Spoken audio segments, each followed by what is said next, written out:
Bonjour, bienvenue sur le blog Utips. Une astuce aujourd'hui importante si vous prévoyez de changer de version de système d'exploitation.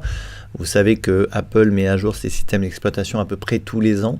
Donc si vous êtes un professionnel, vous avez énormément de travaux en cours, vous ne pouvez pas vous permettre un plantage lors de la mise à jour, vous avez un petit peu peur, eh bien je vous conseille de faire un clonage avant de mettre la mise à jour. Tout simplement parce qu'un clonage vous permettra, en cas de plantage, de revenir instantanément à la version précédente sans avoir de soucis.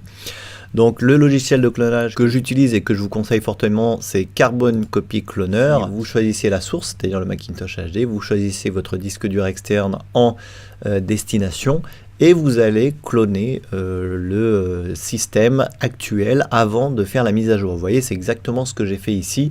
J'ai mon clone de mon MacBook Pro sur Syrah. Et avant de passer la mise à jour sur High Sierra, eh bien, j'ai tout simplement fait le clone sur Syrah au cas où la mise à jour High Sierra serait, on va dire, problématique. L'avantage du clone par rapport à une sauvegarde Time Machine aussi, je rappelle que si vous êtes professionnel, encore une fois, si vous faites la mise à jour vers un système plus récent, et si ça plante, eh bien tout simplement vous allez pouvoir travailler immédiatement puisque vous pourrez booter, vous pourrez démarrer sur l'ancien système, sur le disque externe si vous devez travailler immédiatement.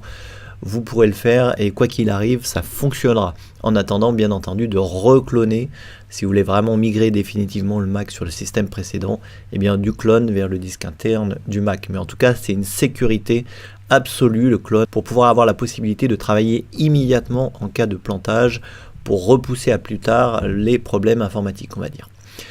Voilà pour la petite astuce du jour. Donc, utilisez un logiciel de clonage avant de faire une mise à jour importante sur votre Mac.